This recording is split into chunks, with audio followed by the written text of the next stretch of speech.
Hi folks, we're here again with a recession is a terrible thing to waste. Are you mentally prepared? I'm here with my guest, Timothy Barlow from madtoglad.com.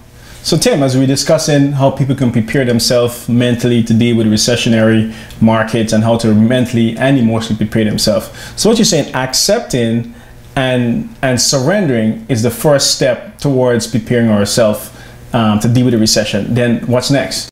What's next is clarity. Getting clear on what you want and why it's important to you. And how do we get clear? In what sense? Well, by first most people, when I ask most people, what do you want? They have trouble with that question. You know, like there's a lot of blocks in there. Most people are very clear on actually one thing, what they don't want. Really? Yeah. So if I ask somebody, for example, if I were to coach somebody in a relationship, if they wanted a significant other, and I'd say, what do you want in that relationship? Most times they'll answer me with, well, I don't want him to come home late at night, and I don't want to, and I don't want somebody who nags, they'll list off what they don't want. So, if you continue to focus on what you don't want, then really that's what you're going to create unconsciously. I mean, that's what you're going to bring to the table. So what you say is where you put most of your energy, that end up being your results. Right. And a lot of people aren't aware that a lot of their unconscious energy is focusing on what they don't want. Okay, so let's get this back to on a financial perspective. Most people focus on not being poor. Right.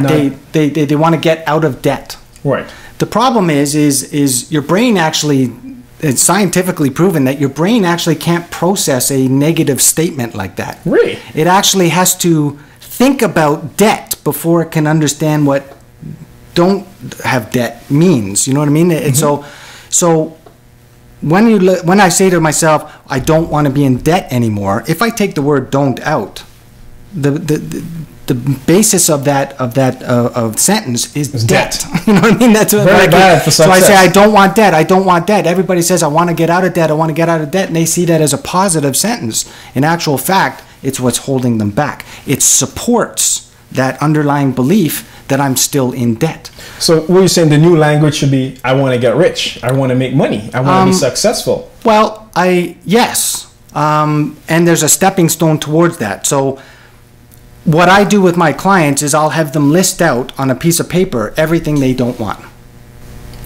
And some people are surprised at that. Like, wasn't that a negative kind of, why would you want to focus on that? It's because what you want to do is you want to take that those unconscious beliefs, those unconscious feelings inside and bring them to the surface so that we can now turn them over. But you can't change anything you first don't see. Right. So you're saying, again, everything goes back to accepting what you don't want, accepting what's going on. So then once we accept all the stuff that we don't want, what will be the second step? Well, once I've written out everything that I don't want, I use what I call the George Costanza method. And if you've ever watched Seinfeld, there was an episode where he came into Jerry one day and he said, everything I do is the wrong choice. So Jerry says, well, then by that notion, if you did the opposite, then everything you did would be the right choice. Right. So when we take that list and we say everything that I don't want, then I now, on the other side of the paper, I'm going to look and say, well, what is the opposite of that? What is it that you actually want to create? So if I say I want to be out of debt or debt free or whatever, I don't want debt. On the flip side, what I want is financial freedom. So on the opposite side of the paper, we're going to list financial freedom, financial independent. We want success. We want investment. We want money. Right. We want real estate. So are we going to be very specific in what we actually do want on the opposite side of the paper? Depending on what comes out on the other side of the paper, and that differs for everybody. So for example, some people may say, I don't want to work for somebody else. Right. Right. So I want to be an independent business person. That's what I want to focus on.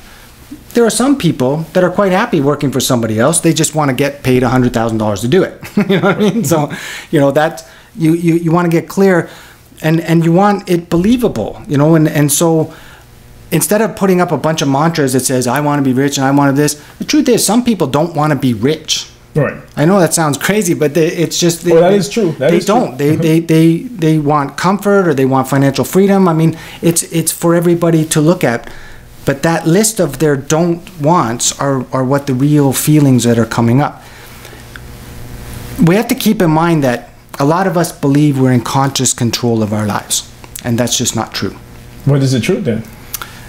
90% of what you do is in your unconscious. 90% of our process going forward is an unconscious, subconscious. It comes from a feeling mind, not a thinking mind. So let me ask this, Tim. Are you really saying that most people don't have control in what they do on an ongoing basis? I'm suggesting that, yes. That a lot of what you do comes from an emotional response. So it's what they call neuroassociation.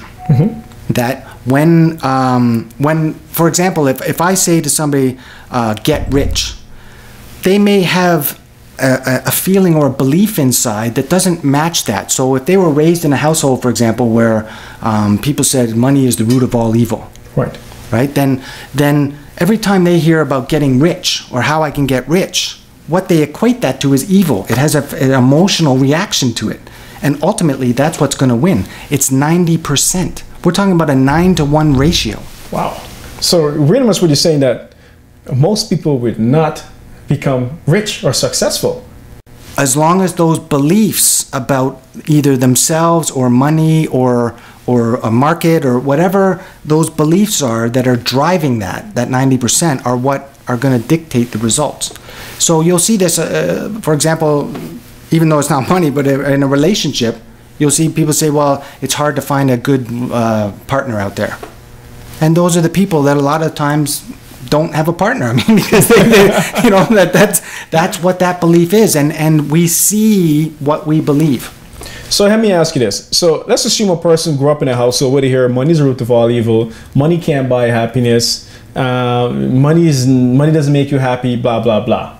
Okay, and a person have an active choice in their life. So listen, I don't believe that. I want to change it. Right. How do a person say, listen, I want to remove this 90% of negative energy that I've learned from I was 9 years old? How do a person change that? Well, by identifying and acknowledging that that was there in the first place is the first step. I mean, you're saying, yeah, that's there. That's a belief. It's a contradiction for me. Now, I want to take that sentence and I want to say, is that really true for me? Or is that my father's truth? You know, is that true for me? So when I look and I say, well, okay, it's, you know, I look and I say, well, I want to help people, for example. Well, money will help me help people. You see what I mean? I kind of start to shift my perspective and I say, no, money's not a bad thing. It is if I keep it all to myself. You know, in the context that my father or my preacher or whatever said, you know, that, you know, when you're hoarding it all to yourself and not sharing it, then yes, it can be. But I don't want to do that. What I want to do is help people. And I require money to do that. Right. So now I'm more open to bringing in money because I know it's flowing through me versus, you know, I'm distributing that wealth. If I want to have a large company, I want to employ a lot of people. So I want that money to pay those people. You know what I mean? I like what you said. You in talking about being responsible or being accountable for your situation, you says, is that my choice? Right. Or is that my father's choice? Is that my parents' choice? Where did I get that belief? You know what I mean? We sometimes have to identify that. And we're going back to the source of where it all began. Right and back to the home. And then I can make that shift. And I can say, no, that was true, you know, for my father, but not necessarily for me. Excellent. Excellent, folks. We're here again with a recession is a terrible thing to waste. Are you mentally prepared? We have our prospective coach here with us, Timothy Barlow, and it's not over yet, folks. We got lots more to go. He's going to get you mentally prepared and emotionally ready to deal with this recession and take your portfolio to the ultimate level.